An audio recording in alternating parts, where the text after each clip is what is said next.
말씀을 묵상하고 설교를 준비하면서 제가 연구하다가 이것이 본문의 핵심 메시지구나 라는 사실을 깨닫게 되면 제가 제일 앞으로 넘어가서 제목을 적습니다. 제목을 적고 그 성경 연구를 쭉 마치다가 그것이 핵심 메시지가 아니라 더 깊은 메시지가 있구나 라고 생각되면 다시 돌아가서 제목을 또 이렇게 적는데요. 저는 오늘 설교의 제목이 과부의 두 렙돈이 더 크다라는 단순히 어떤 헌금 자체에 관한 말씀으로 이제 중간에 깨달았지만, 이 말씀을 마치고 나서는 하나님은 내 전부를 원하신다. 사실은 이것은 내가 하나님을 어떤 자세로 섬기고 있는지에 관한 그 핵심적인 헌신의 부분을 말씀하신다는 사실을 깨닫게 되면서 제가 제목을 바꾸었습니다. 하나님은 내 전부를 원하십니다. 근데 이 하나님이 내 전부를 원하신다는 이 메시지에 나오는 이 41절부터 44절의 모습을 예수님이 하셨기 망정이지, 만약에 이 동일한 행동을 어느 교회 목사나 어느 교회 재정장로가 이런 행동을 했다면 정말 충격이 아닐 수 없습니다. 정말 충격이 아닐 수 없습니다. 지금 예수님이 41절에 뭐 하십니까? 헌금함에 대하여, 그러니까 헌금함 앞에, 헌금함 맞은편에 예수님이 앉습니다. 뭐 하려고요? 보려고요. 뭐를 보려고요? 무리가, 군중이 어떻게 헌금함에 돈 넣는가를 보려고. 다시 이거를 좀 더 자연스럽게 번역하자면, 무리가 헌금함에 돈을 얼마씩 넣는가를 보려고, 지켜보려고, 관찰하려고 헌금함 앞에 예수님이 앉았다는 거예요. 이런 충격적인 모습이 있습니까? 아니, 대열 형제, 목사님이 저 헌금 앞에 이렇게 딱 이렇게 대고 앉아가지고 대열 형제 오늘은 헌금 얼마 해? 이렇게 하면 이거는 대번에 실족하는 거거든요. 어떻게 이런 행동을 하실 수 있을까? 충격적인 것은 이런 행동뿐만이 아닙니다. 예수님이 그렇게 가만히 보시면서 관찰하고 얼마 넣는가, 돈 색깔, 동전 그 개수까지 다 봤거든요. 그걸 다 보면서 그게 끝나니까 43절에 뭐 하냐면 제자들을 다 부릅니다. 이렇게 제자들을 불러가지고 헌금 얼마 낸 줄 아냐? 방금 그 사람들 그 액수를 전부 다 말하면서 공개해버리고요. 세 번째로, 내가 진실로 너희에게 이르노니, 이거는 예수님이 맹세하실 때마다 하신 건데, 너무나 이 진리는 절대로 잊어서는, 간과해서는, 무시해서는 안 되는 신앙의 핵심인데, 진실로 내가 너희들에게 이룬다라고 말씀하시면서 이것을 단순히 하나의 지나가는 사건으로 말하지 않고 이 어떤 태도가 이 제자들이 앞으로 세워야 될 교회의 어떤 핵심적인 경건의 원칙을 가리키는 것이라고 말합니다. 이 세 가지 전부 다가 실족하는 이야기들입니다. 여러분이 저를 왜 오늘은 용서해 주세요? 이 본문이 순서대로 나왔기 때문에 용서해 주셨지, 이 본문을 제가 어느 특정한 날에 이걸 했다 그러면 대번에 여러분은 실족할 것입니다. 무슨 나그네에게 재정이 부족한가 보다, 아니면 저 목사님이 어떤 새로운 사업을 하려고 하는데 우리의 돈이 필요한가 보구나, 이걸 대번에 실족할 만한 세 가지 행동들을 하시면서 하나님이 내 전부를 원하는 어떤 신앙의 핵심을 이야기하는 거예요. 예수님의 행동과 가르침에서 저와 여러분들이, 예수님의 제자들이 주목하고 경청해야 될 진리가 세 가지인데, 이건 하나로 모아질 것이겠죠? 세 가지입니다. 첫 번째요. 사실 첫 번째가 제일 중요한데, 이 첫 번째가 가장 낯설고 저항이 심하고 오해가 심하고 한국교회 안에서, 이 시대 복음주의 교회 안에서 가르치지 않는 부분이죠. 첫 번째, 하나님은 헌금하는 것을, 당신에게 헌금하는 것을 감추거나 부끄러워하는 것을 원하지 않아요. 다시요. 하나님께 헌금하는 것은, 아니면 헌물하는 것은, 아니면 헌신하는 것은 하나님께 바치는 것을 감추거나 부끄러워하는 것은 성경의 가르침과 180도 어긋납니다. 충격이지 않나요? 성경을 하나님의 말씀으로 믿는 복음주의 그리스도인들에게 가장 낯설고 가장 거부 반응을 일으키는 성경의 진리들 중 하나가 헌금이 공개적인 헌신이라는 사실입니다. 저는 이번 주 설교가 너무나 어려웠기 때문에, 저 개인적인 문제 때문에도 어려웠고 본문 자체도 어려웠기 때문에 설교 마치는 것도 늦게 마쳤고, 이번 주 역시 다른 선생님들의 책들을 제가 이번 주 내내 가지고 다니긴 했지만 보지는 못했어요. 제 설교가 혹시 잘못되었다면 여러분이 예배 끝나고 책을 뒤져보시면서 한번 비평을 해주시기 바랍니다. 하나님은요, 성경에서 가르치는, 신구약 성경에서 가르치는 그 하나님의 진리가 뭐냐면요, 하나님께 무엇을 바칠 때는 그것은 반드시 공개적인 헌신이에요. 잘못되었으면 성경 말씀으로나 다른 스승들의 책으로 저에게 반론을 펴주세요. 헌금하는 행위나 그 헌금의 내역은 신구약 성경에서 단 한 번도 은밀하게 다루어진 적이 없습니다. 항상 투명하게 공개되었습니다. 구약의 어느 지파가 무엇을 어떻게 하나님께 바쳤는지, 신약의 어느 누가, 개인이, 어느 교회가, 공동체가 무엇을 얼마나 바쳤는지 있는 그대로를 드러냅니다. 성경을 잘 읽어보세요. 구약 율법서는요, 첫 번째, 하나님께 무엇을 언제 어떻게 바쳐야 될지를 자세하게 설명합니다. 노골적으로 설명합니다. 종류를 다양하게 말하면서 언제 어떻게는 어떤 상황에서 무엇을 바치는 것을 율법사가 굉장히 자세하게 이야기합니다. 두 번째, 구약 역사서, 각 지파들이나 개인들이 하나님께 무엇을 바쳤는지를 기록해 놓습니다. 역사 기록으로. 세 번째, 구약의 선지서들, 이스라엘 백성들이 하나님께 무엇을 마땅히 바치지 않아서 예배가, 아니면 레위인들이, 제사장들이, 성전이 어떻게 무너졌는지를 구체적으로 고발합니다. 오늘날의 목사가 그런 설교를 했으면 굉장히 실족하겠죠. 성경은 그것을 전혀 감추지 않습니다. 네 번째, 신약의 역사서인 사도행전은 예루살렘 교회가 개척되고 성장할 때 누가 무엇을 어떻게 봉헌해서 주님의 몸된 교회가 어떻게 세워나갔는지를 실명으로 기록해 놓습니다. 실명으로. 다섯 번째, 신약의 서신서에서도 어느 교회가 어떻게 봉헌했는지를 밝히면서 칭찬하고 도전합니다.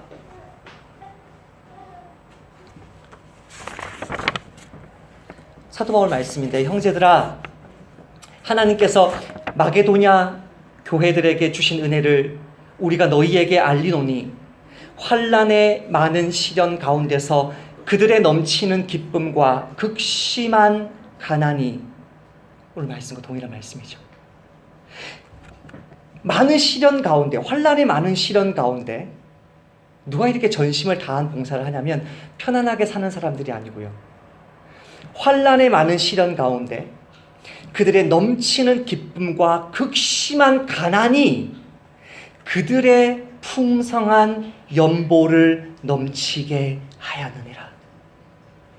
내가 증언하노니 그들이 힘대로 할 뿐 아니라 힘에 지나도록 자원하여 이 은혜와 성도 섬기는 일에 참여함에 대하여 우리가 간절히 구하니 우리가 바라던 것뿐 아니라 그들이 먼저 자신을 주께 드리고 또 하나님의 뜻을 따라 우리에게 주었도다. 그렇다면 마지막 하나가 남았죠. 사복음서. 신약의 복음서는 어떻습니까? 예수님도 구약의 제사장들, 선지자들, 또 신약의 사도들처럼 예수님도 헌금을 공개적인 헌신이라고 가르치셨습니까? 오늘 본문은 예수님이 헌금이 공개적인 헌신이라고 보여주신 것이고, 공개적인 헌신이라고 가르치셨습니까? 그렇습니다. 예수님도 헌금을 노골적으로 명하셨습니까? 그렇습니다. 오늘 본문에서. 마태복음 6장은 기독교인에게 있어서 네 가지 중요한 경건 생활의 표지를 말씀하십니다. 그 마태복음 6장을 펴보시면 기독교인이라면 은밀한 가운데 지켜야 될 구제, 기도, 금식, 그리고 헌금 네 가지를 이야기합니다. 하나님을 사랑하는 사람은 하나님 앞에서 이 네 가지를 한다는 것입니다. 이 경건의 표지들에 대해서 예수님이 공통적으로 이렇게 말씀하십니다. 은밀하게 해라. 은밀한 중에 보시는 내 하나님께서 갚으신다. 하나만 예외입니다. 헌금은 은밀하게 하라고 말하지 않습니다. 첫 번째 구제 볼까요? 사람에게 보이려고 한다. 잘못된 것이다. 구제는 사람에게 보이는 것이 아니다. 내 구제함을 은밀하게 하라. 은밀한 중에 보시는 너의 아버지께서 갚으시리라. 구제, 여러분 구제는 나팔 부는 것이 아닙니다. 은밀하게 모르게 하는 것입니다. 그 나의 구제금을 받은 그 사람이 나에게 갚지 못하도록 하는 것입니다. 그게 구제입니다. 두 번째 기도, 사람에게 보이려고 밖에서 기도하는 것 그렇게 하면 안 된다. 5절에 너는 기도할 때 내 골방에 들어가 문을 닫고 은밀한 중에 계신 내 아버지께 기도하라. 은밀한 중에 보시는 내 아버지께서 갚으시리라. 세 번째 금식, 역시 사람에게 보이려고 초췌한 모습으로 그렇게 하지 마라. 너는 금식할 때에 머리에 기름을 바르고 얼굴을 씻으라. 이는 금식하는 사람에게 보이지 않고 오직 은밀한 중에 계신 내 아버지께 보이게 하려 함이라. 은밀한 중에 보시는 내 아버지께서 갚으시리라. 이게 뭐라 그래요? 영어로는 포뮬라라고 하는데 이걸 한국말로 뭐라 그래요? 태연 형제, 포뮬라가 한국말로 뭐예요? 예, 격식 뭐 이렇게 항상 포뮬라로 나오는 거예요. 이 단어가 사람에게 보이려고 정죄, 사람에게 보이려고 정죄, 사람에게 보이려고 책망 나오고 은밀하게 은밀한 중에 보시는 아버지가 갚으신다. 이게 포뮬라로 나오는 거라고요. 죄송하지만 제가 한국말을 기억이 안 나는데요. 근데요, 헌금에 있어서는요, 제일 먼저 뭐라고 이야기하냐면 무엇을 금지하시고 무엇을 경고하시는데 은밀하게 하는 것을 경고합니다. 어떻게 은밀하게 하는 것? 은밀하게 쌓아놓는 것, 은밀하게 감추어 놓는 것. 너희를 위하여 보물을 땅에 쌓아두지 말라. 금지 명령이에요. 금지 명령이라는 것은 이거를 어기면 죄가 되는 것이죠. 너희를 위하여 보물을 땅에 쌓아두지 말라. 금지 명령을 먼저 합니다. 그 다음에 경고하는데 그렇게 쌓아놓으면, 은밀하게 감추어 놓으면 좀과 동록이 해하고 도둑이 구멍을 뚫고 도둑질 하느니라. 왜 사람들이 재물은 은밀하게 감출까요? 자기의 구제와 금식과 기도는 드러내면서 왜 재물은 은밀하게 감추죠? 돈 많다고 다 내 돈 여기 놔뒀다고 하면은 사람들이 그거 훔쳐가니까. 하온이가 기억 안 나면 좋겠는데 목사님이 종로 예배당 시절 때 영구가 땡칠 이야기 해줬는데 기억나시나요? 영구가 보물을 딱 해놓고 나서 이게 딱 해가지고 한 번에 뭐라 붙였다고요? 여기 보물 숨겨놓고 뭐라고 했었다고요? 여기 보물 안 숨겼다. 안 숨겼다, 없다 그랬단 말이에요. 그 땡칠이가 그걸 파가고 나서 뭐 했다고요? 땡칠이가 안 파갔다고 표말 붙여놨다 그랬죠. 땡칠이 빼고 나랑 그래. 하연이 대단해요. 2년 전에 예화를 기억하니까 제가 좀 두렵네요. 신선한 예화들을 항상 해야 되는데 죄송해요. 돈 많다고 얼마가 있다고 여기 있다고 연고땡치리처럼 하면은 도둑을 부르는 꼴이란 말이에요. 그래서 감추어 두어요. 아무도 모르게, 아무도 손 못 대게 잘 숨겨둬요. 그런데 예수님 뭐라 그래요? 숨겨두지 마라. 명령, 그 다음에 경고, 숨겨두면 반드시 잃어버릴 것이다. 반드시 그렇게 쌓아놓은 보물은 유지되지 않는다. 착각하는구나. 유지되지 않는다. 반드시 좀먹는다. 반드시 해를 당한다. 반드시 도둑들에게 털린다. 목사님 경제를 모르시는군요. It's economy. 그 클린턴 대통령 어떻게 된지 기억나시죠? 바보야, stupid. 이카나미 경제가 문제야. 뭐 민주당을 뽑고 공화당을 뽑고 경제 돈을 많이 벌어주는 사람 뽑는 게 그게 클린턴의 그거 아니었어? 슬로건 아니었어? 그 사람 대통령이 된 거 아니에요? 목사님 바보군요. 돈은요 지금 털리지 않아요. 돈이 돈을 벌어요. 쌓아놓으면요, 투자하면요, 돈이 돈을 버는데 예수님 말씀에 쌓아놓고 숨겨두고 하면은 이게 좀 먹는다고요? 예수님이 경제를 모르는 거예요. 아니에요. 돈을 쌓아두면 반드시 털려요. 돈 쌓아두면 반드시 그 해를 먹어요. 좀 먹어요. 액수가 줄어들어요. 이거는 하나님 말씀이기 때문에요. 반드시 이루어지는 줄 믿습니다. 목사님 저는 돈을 벌던데요. 쌓아두면 쌓아둘수록 더 불어나던데요. 실제로 제가 몇 주 전에 그런 사람을 만났거든요. 우리 교회 성도는 아니지만 어마어마하게 투자했더니 이자만 몇 천만 원, 몇 백만 원. 제가 그 말 듣고 그래, 세상 사람들이 그렇게 돈을 버는구나. 하나님 말씀을 어기면서 하나님 말씀이 이루어지는 것 같지 않는다고 생각하면서 돈을 벌고 쌓아두면 쌓아둘수록 그게 더 불어나는 것 같을 때에 그의 인생이 좀 먹고 해를 입고 돈에게 먹히면서 탈탈 영혼까지 털리는 그걸 모르는 거죠, 그 사람은. 돈의 노예가 되어서 돈에 자기의 모든 생명과 미래를 다 걸어놓고 어느 한순간에 모래 위에 집을 지은 사람처럼 한순간에 무너지는 것을 모르는 것이죠. 차라리 털리면 탕자처럼 빨리 주님께 돌아오기라도 하지요. 돈이 돈을 버는 것 같으니까 주식, 선물 옵션, 암호화폐 점점 더 잘 나가는 것 같으니까 가즈아! 제가 그 일본 말인 줄 알았어요. 일본 말. 연합뉴스를 읽다가 가즈아! 나와가지고 가즈아 이게 일본 말이구나.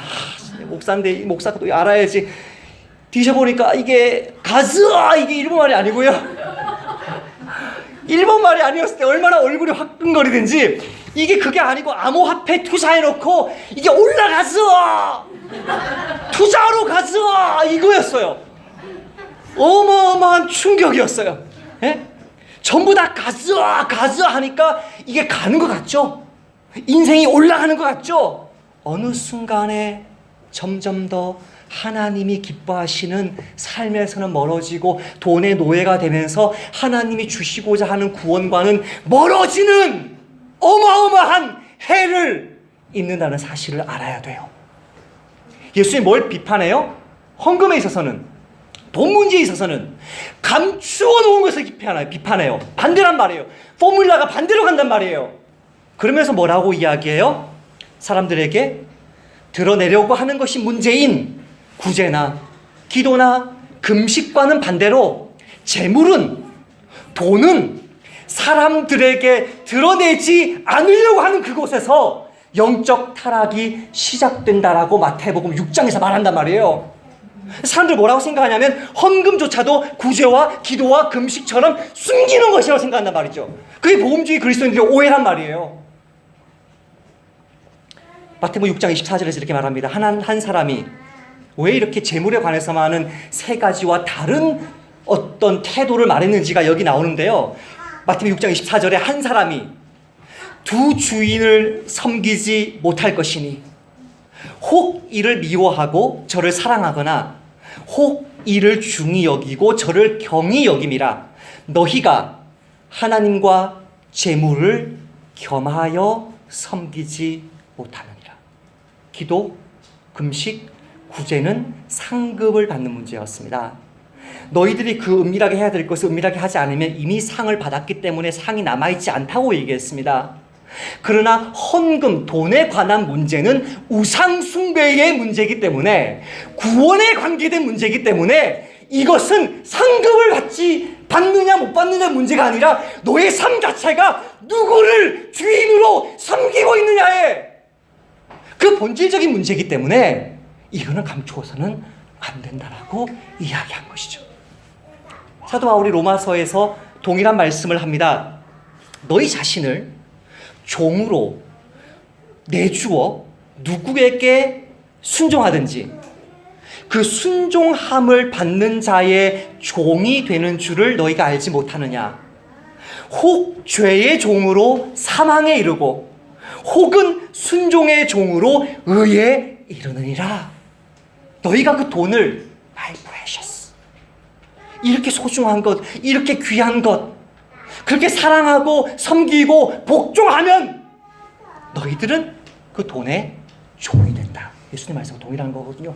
두 주인을 섬길 수는 없다. 주인은 하나라. 돈은 상급의 문제가 아니다. 너가 누구의 종이냐? 너가 누구를 섬기느냐? 너의 신분이 무엇이냐? 너의 진짜 정체가 무엇이냐?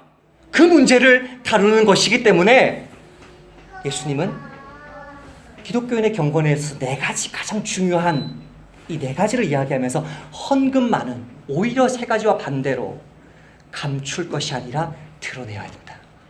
너가 누군지, 너가 누구를 섬기고 있는지, 너의 진짜 정체가 누구인지를 드러내라고 얘기하시는 거죠.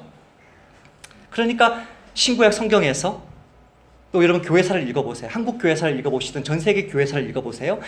교회사 속에서 헌금을 할 때마다 자기 이름으로 했고요. 그 내역을 투명하게 밝혔고요.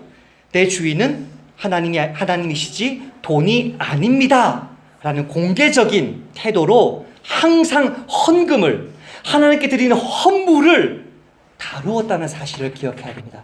이것은 상급의 문제가 아닙니다. 당연히 해야 될 여러분의 신분의 문제입니다.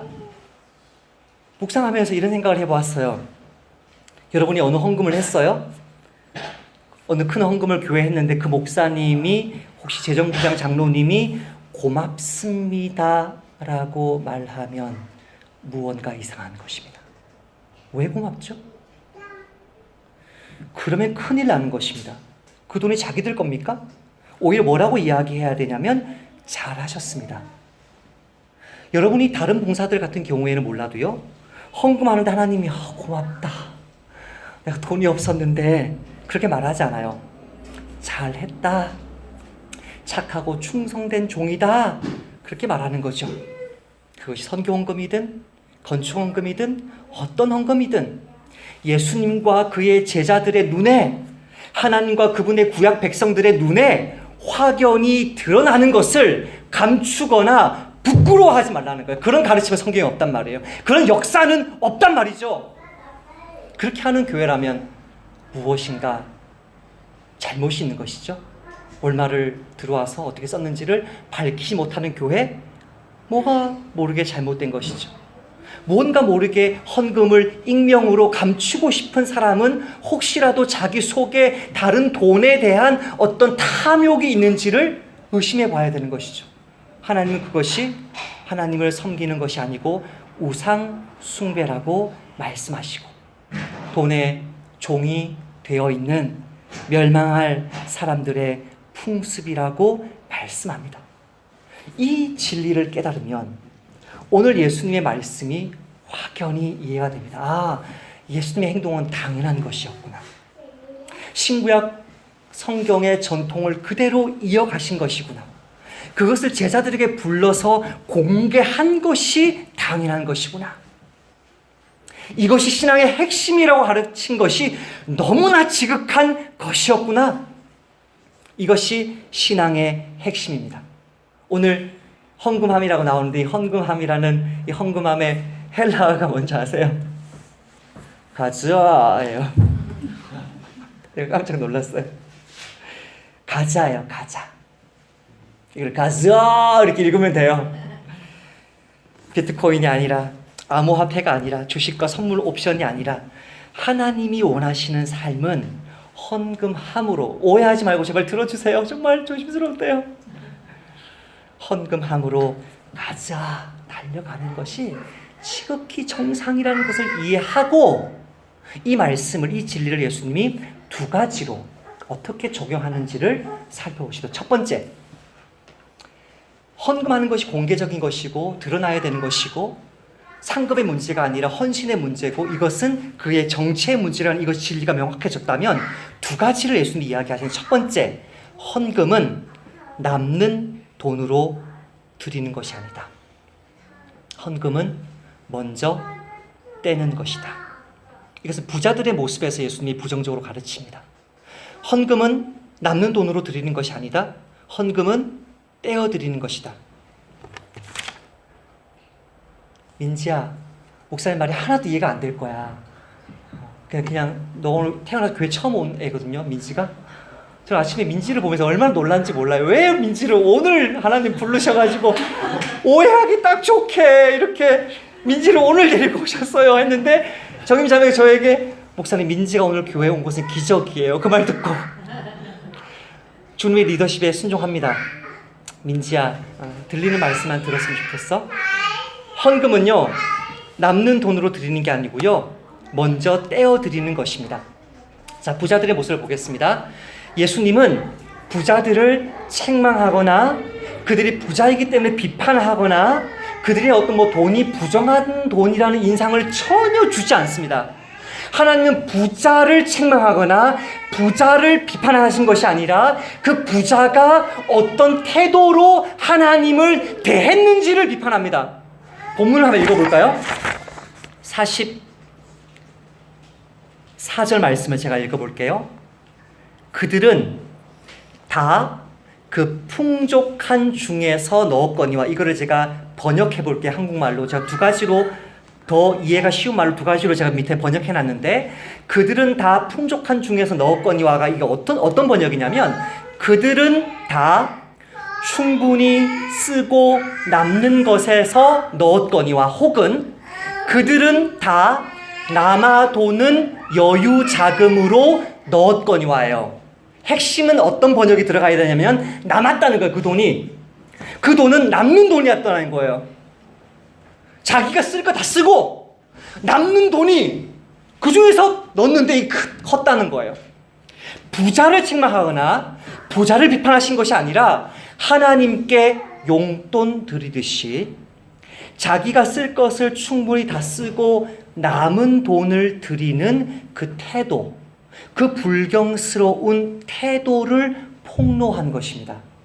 얘들아, 제자들아, 저 부자들이 넣은 돈의 동전 개수가 많다고 해서 이 과부가 넣은 거는 굴이라고 딱 되어 있어요. 제일 작은 돈, 뭐라고 할까? 우리나라 10원짜리. 영어로 그 페니? 센트? 이런 돈이란 말이에요. 색깔과 양에 속았냐? 아니다. 저 부자는 남은 것을, 거스름돈을 하나님께 드렸는데 그 거스름돈의 액수가 컸을 뿐이다 라고 말하는 거예요.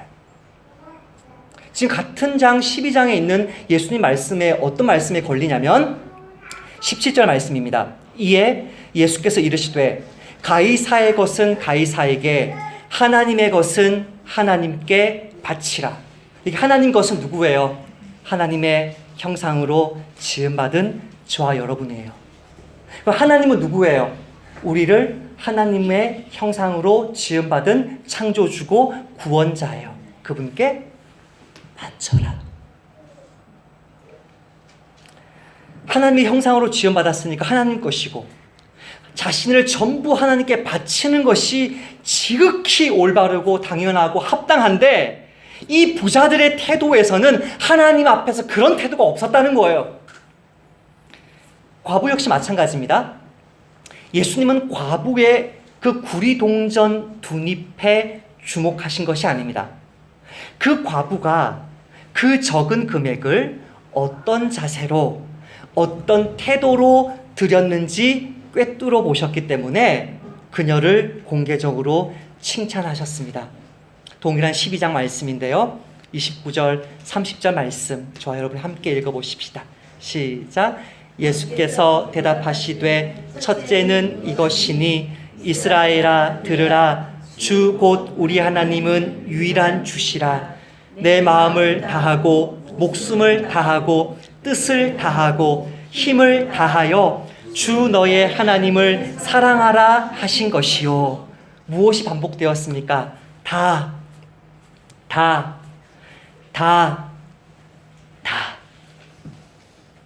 이 과부는 하나님을 자기의 전부로 여기고 사랑했습니다. 하나님이 우리의 전부를 원하시는 것입니다. 이사야 42장 8절 말씀을 저는 자주 읽게 되는데요. 이렇게 말씀합니다. 나는 여호와이니 이는 내 이름이라. 나는 내 영광을 다른 자에게, 내 찬송을 우상에게 주지 아니하리라. 이 말씀이 오늘날 기독교인에게 어떻게 적용됩니까? 여기서 다른 자는 뭐라고 말했어요? 우상에게 주지 않겠다고 말해요. 오늘날 기독교인 중에 누가 우상을 섬기며 누가 다른 자에게 영광을 돌리며 누가 다른 자에게 찬송을 돌리냐라고 생각하면 어마어마한 오해를 하고 있는 거고요. 저도 여러분도 하루에 수시로 다른 자에게 우상에게 찬송하고 내 영광을 돌린다는 것이죠. 하나님은 두 마음 품은 자를 기뻐하지 않습니다. 하나님은 나의 전부를 원하십니다. 목사님, 오늘 말씀 다 이해가 됐습니다. 그런데 한 가지 질문이 있습니다. 그 질문이 무엇이냐면, 왜 하나님은 그 가난한 그 두 과부의 두 렙돈을 빼앗아 가십니까?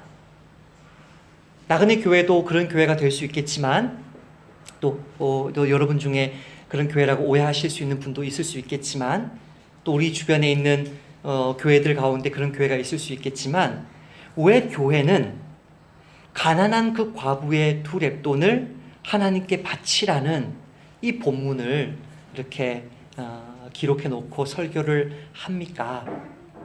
여러분, 이 시점이 어떤 시점입니까? 시점은 예수님이 십자가에 못 박히는 시점입니다. 예수님이 십자가에 못 박히는 이 시점에서 이 과부의 두 렙돈을 하나님께 다 바치는 이 헌신을 통해서 지금 성령님이, 예수님이 무엇을 이야기하고 싶냐면 예수님이 우리에게 주시려고 하는 사랑이 이 두 과부의 렙돈과 같다는 것을 이야기하는 것입니다. 나중에 이 자매와 짝을 이루는 자매가 나옵니다. 그 자매는 부자입니다.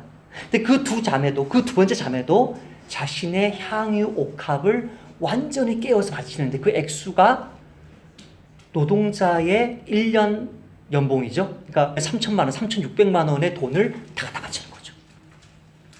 근데 그 두 자매에 대해서 예수님이 한 사람은 액수가 작았다고 뭐라고 하고 안 하고 이 많았다고 박수치는 게 아니라 이 여자에게도 동일하게 이야기하거든요. 이 여자 역시 나의 장례를 준비한 것이다. 하나님 앞에서 온전한 헌신을 성경이 이야기할 때마다 그 온전한 헌신 뒤에는 무엇이 있냐면 하나님이, 예수님이 너와 너의 가족에게 무엇을 주었는지를 이야기해요.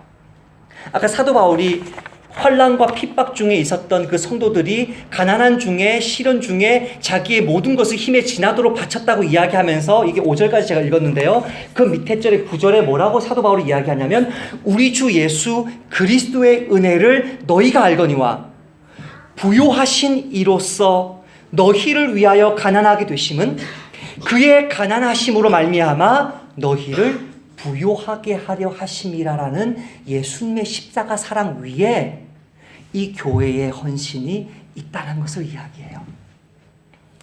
저 여러분 중에 오늘 말씀이 실족함으로 받아들여지는 사람은 다른 것 다 잊어버리고 예수님이 나를 위해 가난해지셨다는 그 사실만 기억하시기를 권면드립니다.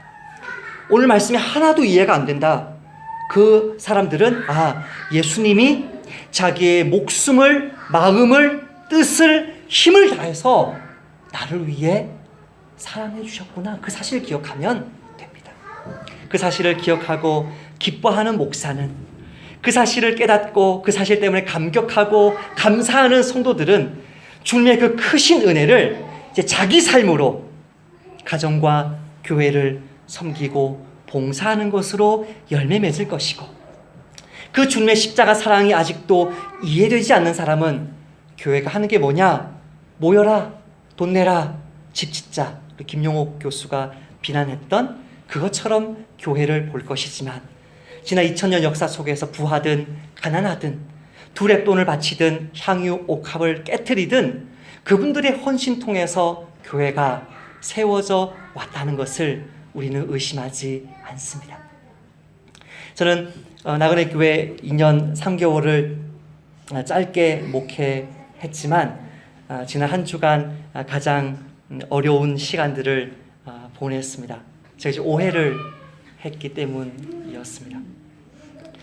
재직회가 이렇게 한 주, 두 주 이렇게 늦어지면서 저의 생활비가 이제 입금되지 않으면서 그것이 마치 어떤 저의 목회에 대한 불신임으로 저에게 받아들여졌던 것입니다.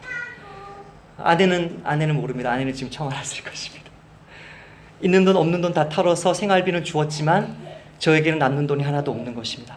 헌금할 돈도 없어서 이제 힘들었던 것이, 그것이 저는 여러분이 저를 불신임한다고 생각했던 것입니다. 그래서 하나님이 저에게 어떻게 오해를 이제 풀어주셨냐면, 여러분 교회 평소에 오지 않잖아요. 제가 그 오해를 하게 된 것이 수요예배 직전에 처음으로 우리 서기 집사님이 재직회에 대한 이야기를 해주시면서 재직회에서 나왔던 좋은 이야기들, 저에 대한 칭찬들 있었는지는 모르겠지만 그런 것들은 이제 이야기해주지 않으시고 부정적인 언급, 이것은 왜 그래요? 저것은 왜 그래요? 라는 그 이야기들만 저에게 해주셨기 때문에 그것이 그렇구나. 그것이 불신임이었구나. 내가 어떻게 그런 성도들 앞에서 송구영 씨 집에 설교를 했지?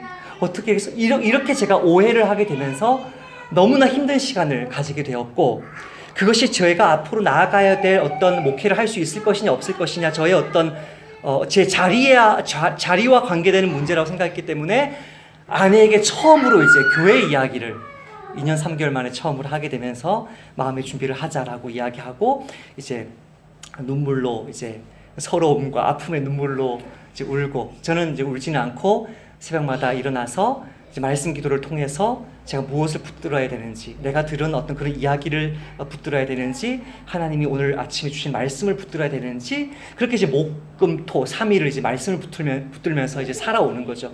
근데 오늘 말씀은 영적인 권위, 도덕적인 권위, 이렇게 온 마음을 다한 헌신을 이용해 먹지 않는 목사만이 할 수 있는 설교이기 때문에 내가 그렇게 영적으로 도덕적으로 신뢰를 받지 못하는 목사라는 오해 때문에 설교 준비는 계속 하지 못하고 계속 이것을 미루고 이제 있었던 거죠. 그런데 평소에 교회에 오지 않는 분들이, 평소에 여러분 교회 오지 않았잖아요. 지난주 교회 온 사람이 있었어요? 지지난주 교회 온 사람이 있었어요? 지난주에 오신 분이 있었어요?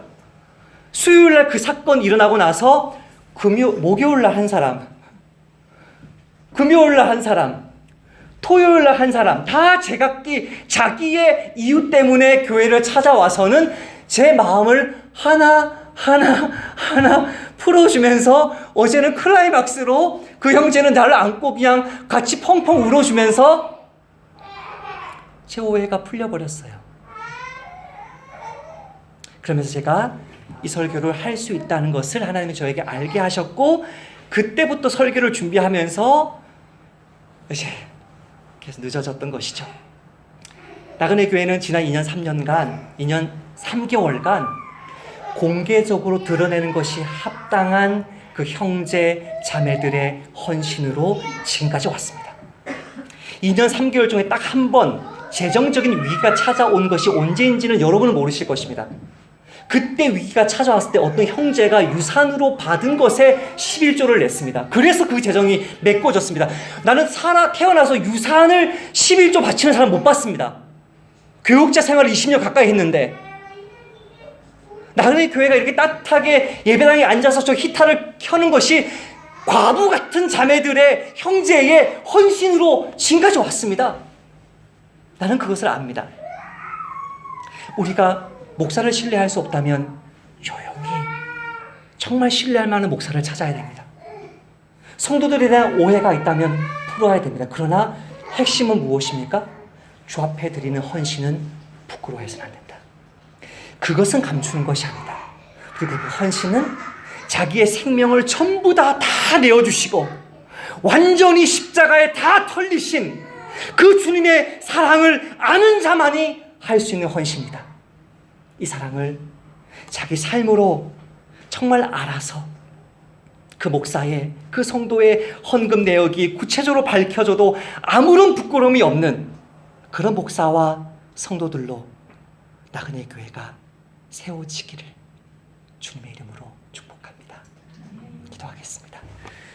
하나님, 너무나 큰 마귀의 공격 속에, 거짓 속에 목사가 성도를 오해하고 성도들이 목사를 오해한 지난 수주간의 시간 속에 원수가 우리 교회를 흔들려고 하였지만 하나님, 천사처럼 전혀 평소에 교회 오는 성도들이 예배 때 말고는 없는데 한 분, 두 분, 세 분 불러주면서 이 설교를 준비할 수 있는 은혜 주신 것 감사합니다. 목사가 하고 싶은 설교가 아니고 주님이 하라고 해서 한 이 설교 가운데 아무도 실족함이 없게 하시고 오직 나를 위해 가난해지시고 나를 부요하게 만드신 그 주님의 사랑 때문에 주님을 향한 헌신만은 결코 숨기거나 부끄러워하거나 감추지 아니하는 건강한 교회로, 정상적인 교회로 자라가도록 나그네 교회를 붙들어 주옵소서. 예수님의 이름으로 기도하옵나이다.